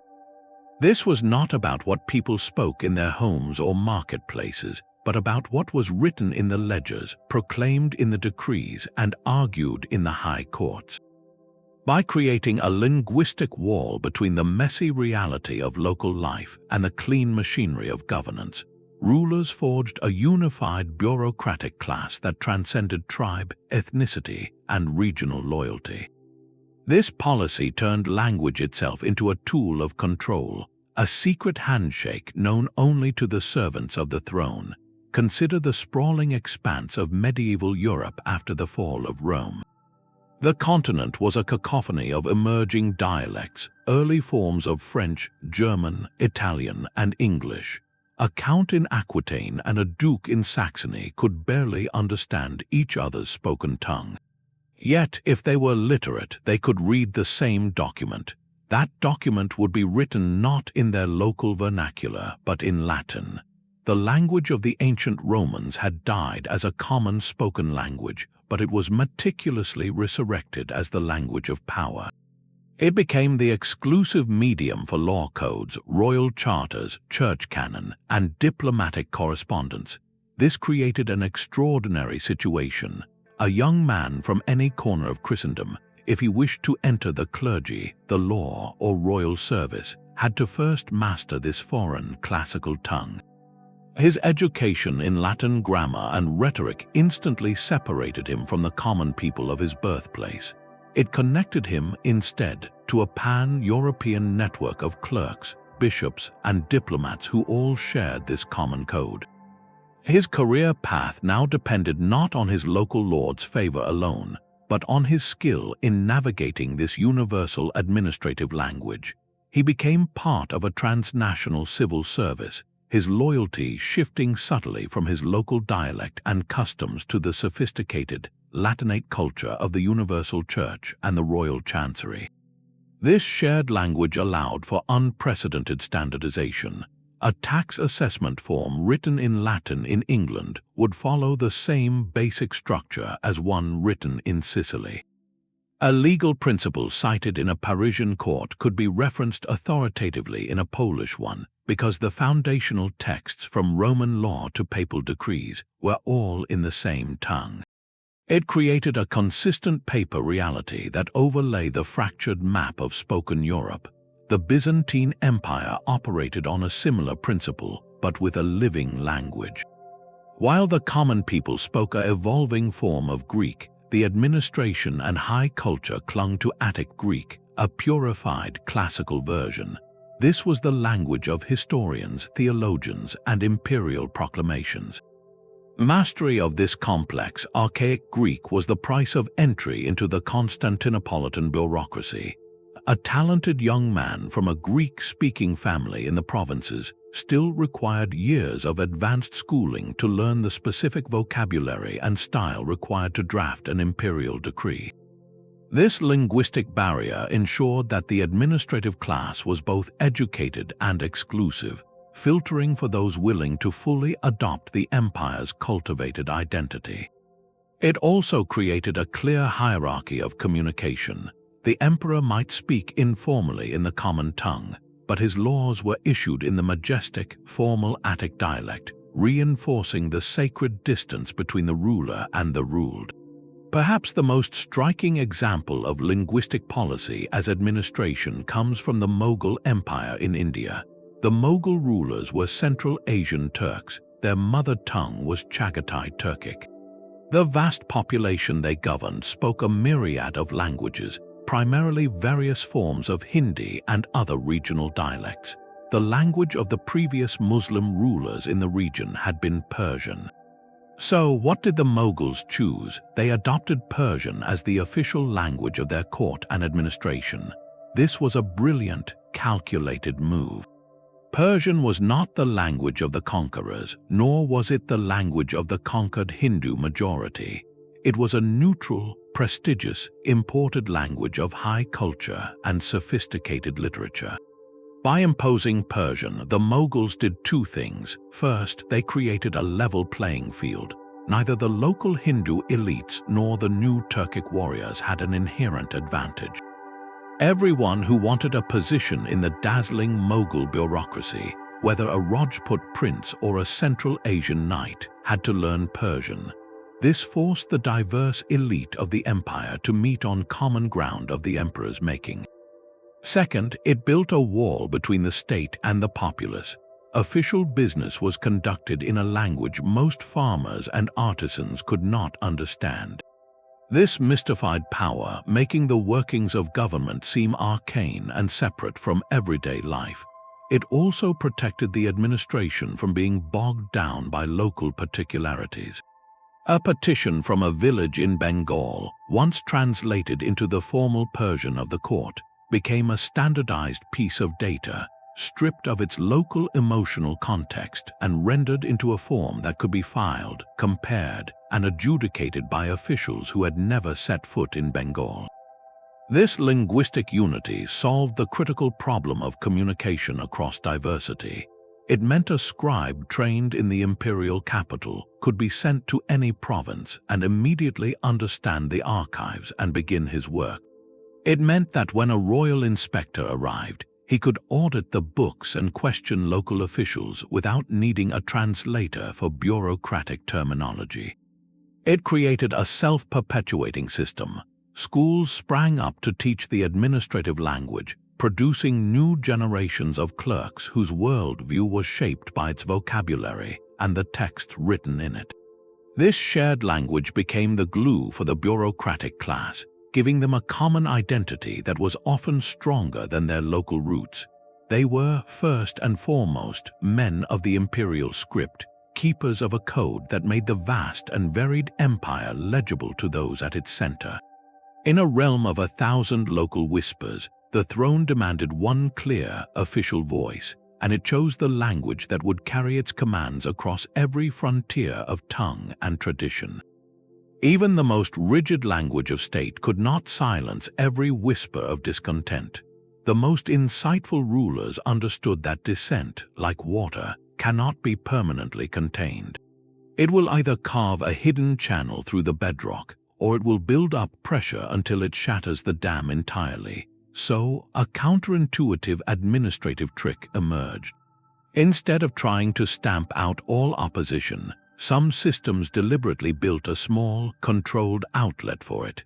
They institutionalized the ritual of rebellion, transforming raw anger into a formal, manageable procedure. This was not about granting freedom. It was about engineering a safety valve, a way to let off steam before the entire boiler exploded. By allowing subjects to voice their grievances in a highly structured, symbolic way, a ruler could accomplish two vital things.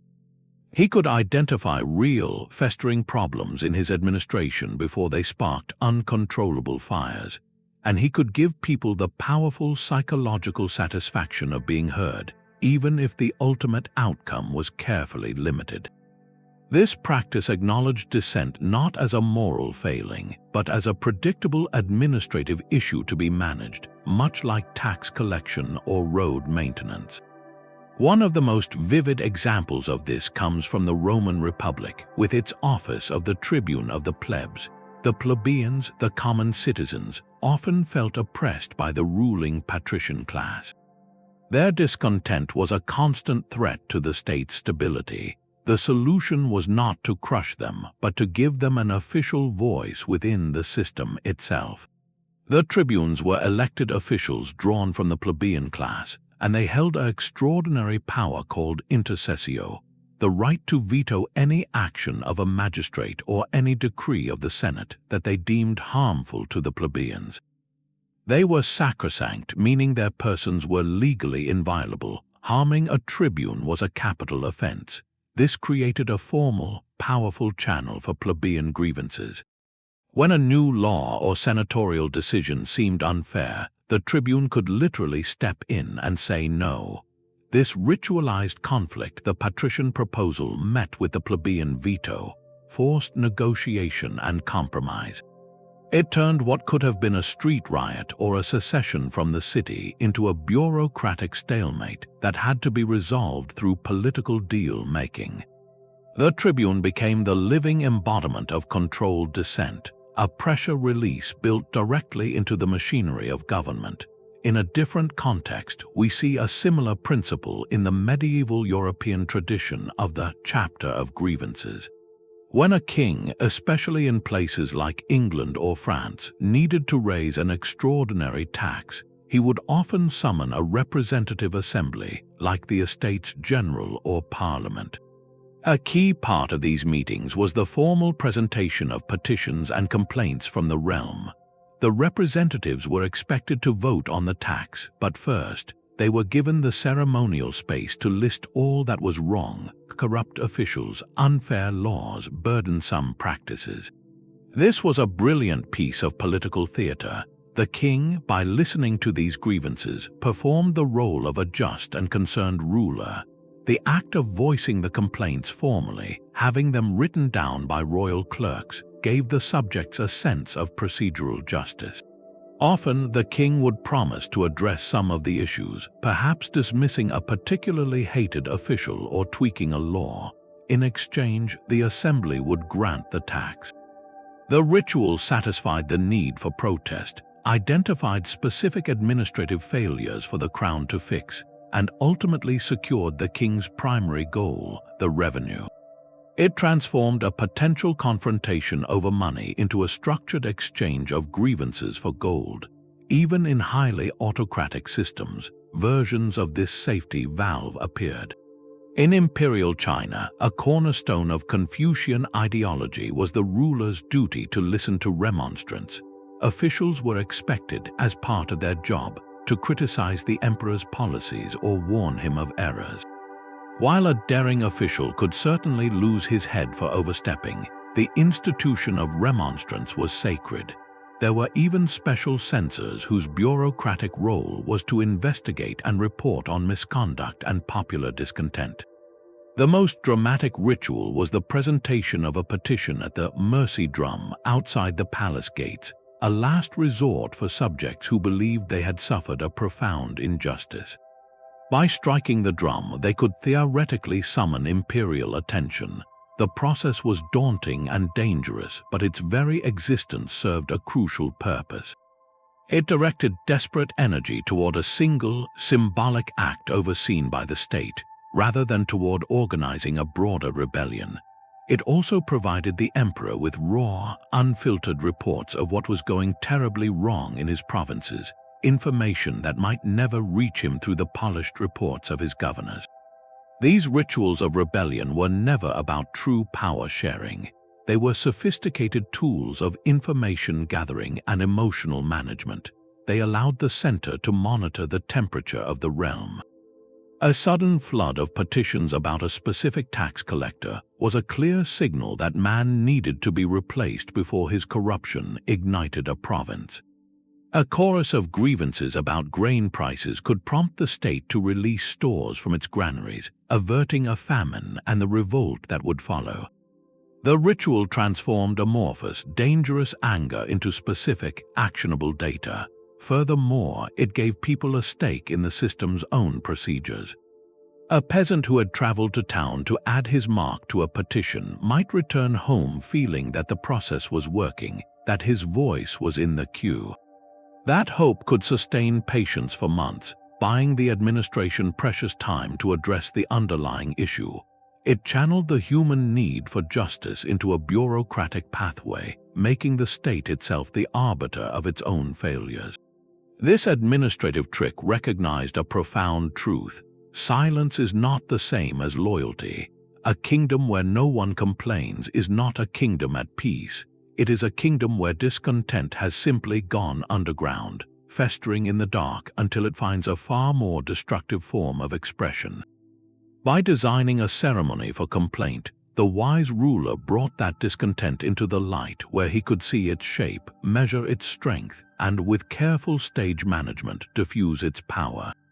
But all these intricate systems, from the rotating governor to the ritual of grievance, were built on a fragile assumption. They assumed that human ambition could be permanently channeled, that external shocks would be manageable, and that the ruler at the center would always be competent enough to pull the levers. History is littered with the wreckage of administrative machinery that failed, not because the tricks were unsound, but because reality proved more chaotic than any design could contain.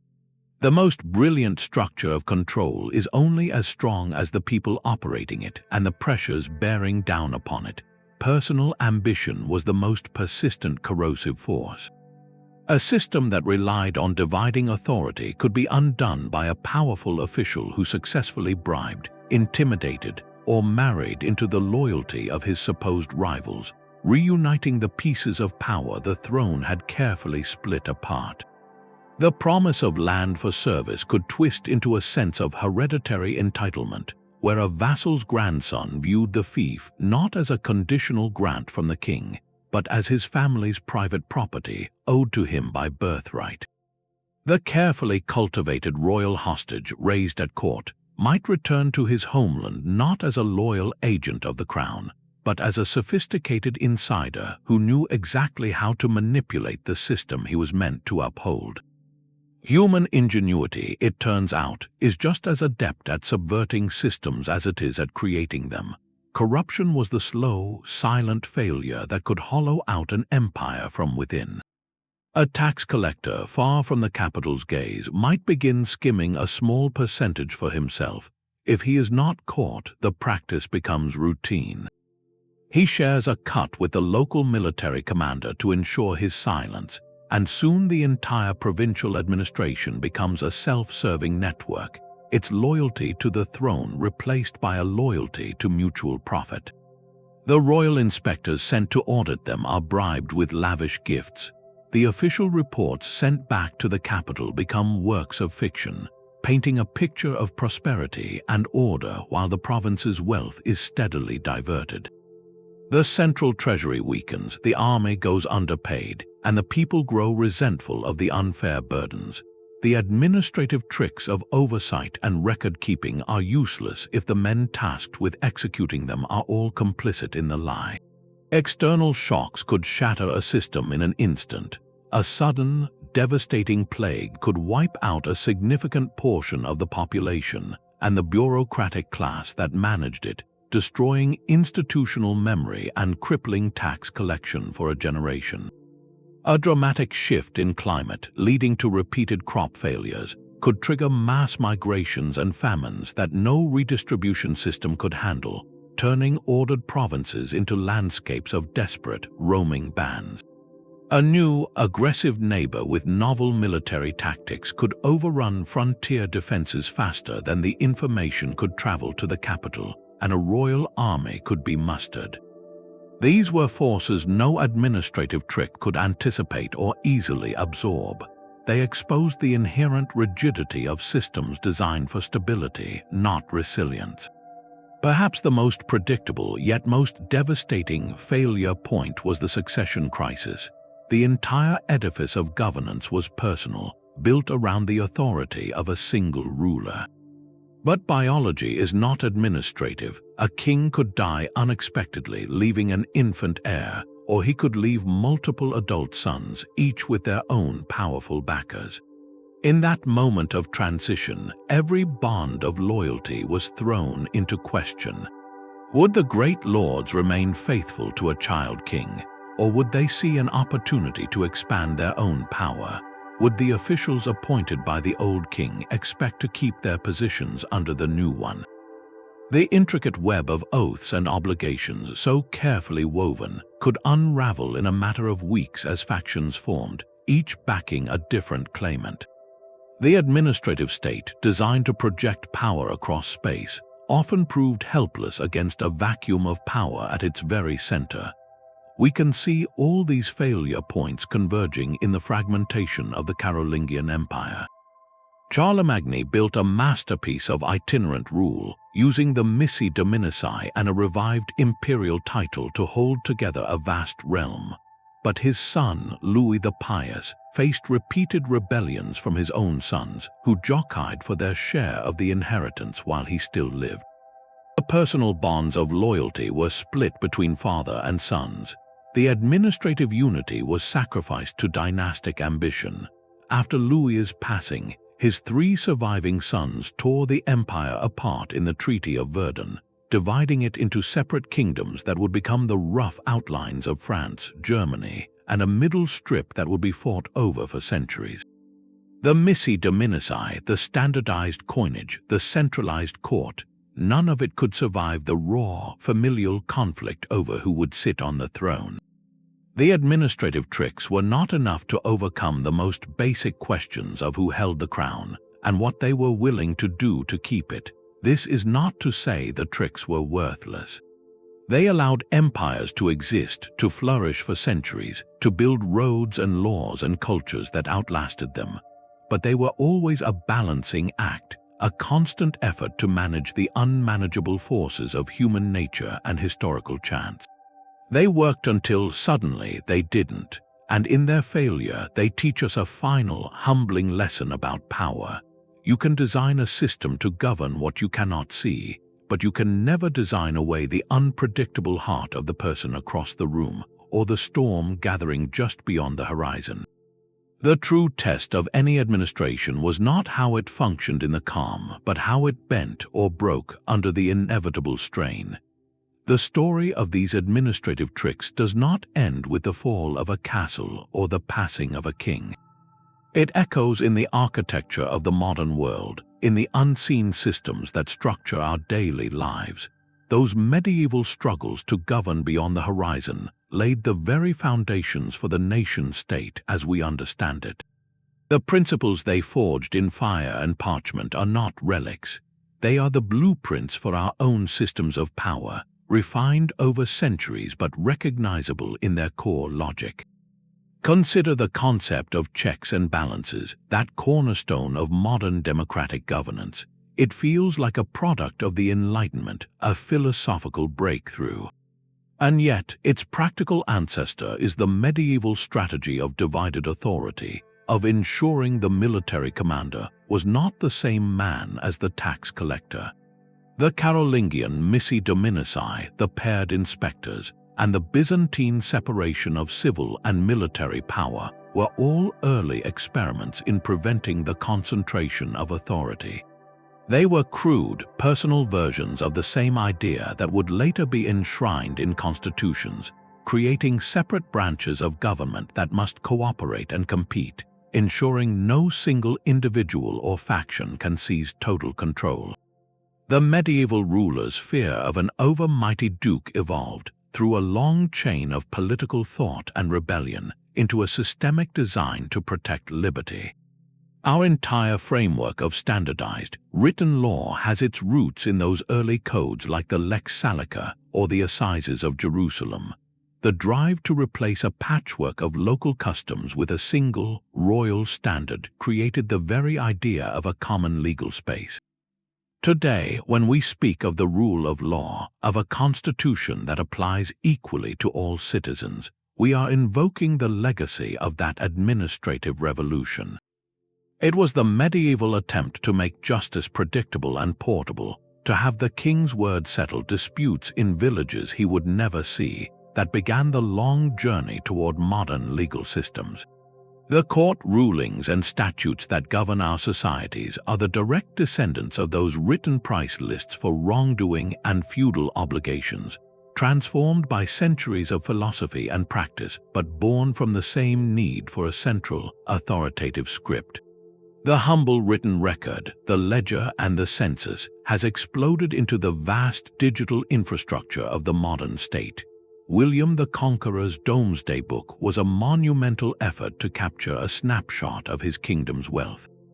Today, that snapshot is continuous, updated in real time by vast databases tracking everything from population and commerce to health and movement. The medieval innovation was the concept itself, that to govern effectively, you must first measure and record. The tax identification number, the national census, the land registry, even the concept of gross domestic product, are all sophisticated extensions of that basic administrative insight. We have not abandoned the need to count and categorize. We have simply given it processing power and global scale. The ruler's face on a coin has been replaced by the intricate design of a national banknote and the abstract authority of a central bank. The control of currency, that intimate tool of sovereignty, remains one of the most powerful levers of any modern government. The struggle to maintain a currency's value, to manage inflation, and to facilitate trade is the direct successor to the medieval king's fight to standardize coinage and prevent debasement. Our complex global financial systems, for all their digital complexity, still rest on the foundational belief that value should be defined and guaranteed by a central authority. The trust we place in a piece of paper bearing a national emblem, is the same trust a medieval merchant placed in the weight and purity of a silver penny bearing the king's portrait. Even the psychological tools have evolved. The royal court's manipulation of access and status finds its echo in the modern corridors of power, in the lobbying efforts and the competition for political favor. The strategic marriage of dynasties has been replaced by international treaties and strategic alliances, but the goal remains the same: to secure influence and stability through bonds of mutual interest rather than constant conflict. The concept of a professional, rotating civil service loyal to the state rather than to a locality is the perfected form of the Ottoman timur system and the rotating governor. We call it meritocracy and institutional integrity, but its purpose is identical: to prevent the growth of corrupt, localized fiefdoms within the machinery of the state. These connections are not mere historical curiosities. They reveal a profound truth about how human societies organize themselves at scale. The medieval administrators, working without satellites or silicon chips, identified the fundamental problems of long-distance governance, problems of information, loyalty, coordination, and legitimacy. Their solutions, crafted from parchment, ritual, and human psychology, define the categories of statecraft. Every modern government, whether democratic or authoritarian, still operates within those categories. It still must gather information, enforce laws, collect revenue, maintain legitimacy, and manage competing centers of power.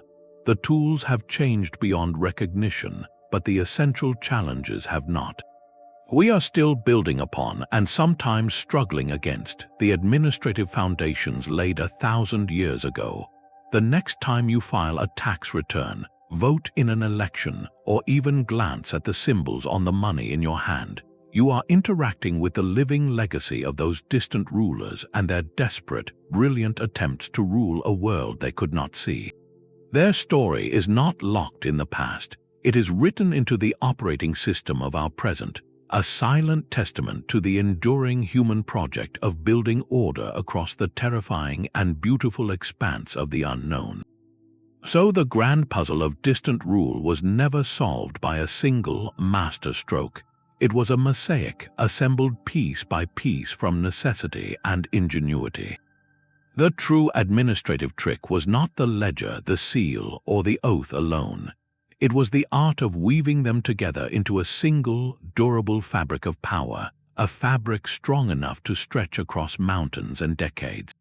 On one side of this tapestry, you see the threads of cold, impersonal system, the written law, the standardized coin, the rotating assignment. These were the mechanisms designed to outlast any individual, to create a predictable, repeatable process for collecting taxes, raising armies, and delivering justice. They were the skeleton of the state. On the other side, you see the warm, vibrant threads of deep personal connection, the feudal oath sworn on a relic, the strategic marriage binding dynasties, the raised hostage who becomes a son of the court. These were the bonds of the heart, designed to inspire loyalty that went beyond fear or payment, to make service a matter of honor and identity. The genius of medieval administration was in the weaving. It understood that a system of pure paperwork would be brittle, easily shattered by ambition or crisis. A realm held together only by personal loyalty would fracture upon a ruler's passing. The lasting solution was to intertwine the two, to make the personal serve the systematic, and the systematic reinforce the personal.